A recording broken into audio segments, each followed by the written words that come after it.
நடப்பதெல்லாம் நன்மைக்கே. மகராயால் அப்படிங்கிற ஒரு இலகன மனசு கொண்ட ஒரு பையன் இருக்கான். யாருக்கா இருந்தாலும் உதவி செய்யணும் அப்படின்னு நினைக்கிற பையன் அவன். ஒரு நாள் அவனோட வீட்டு முற்றத்துல புக்கை வச்சு படிச்சிட்டு இருந்தான். அந்த சமயத்துல அங்க ஒரு பட்டாம்பூச்சை பாக்குறான்.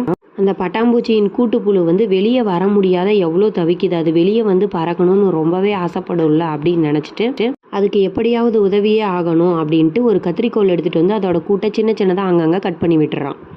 அந்த பூச்சிக்கு நம்ம விடுதலைக்கு தானே கொடுத்தோம், ஏன் இவ்வளோ நேரம் ஆயும் வெளியே வரல அப்படின்னு யோசிச்சு போய் பார்த்தான். அதை சுற்றி ஃபுல்லாக எறும்பு மேய்ஞ்சிட்டு இருந்தது. அன்னத்து பூச்சியும் இறந்து கிடந்தது. அதை பார்த்த உடனே அவன் திகைத்து போய் நின்றுட்டான்.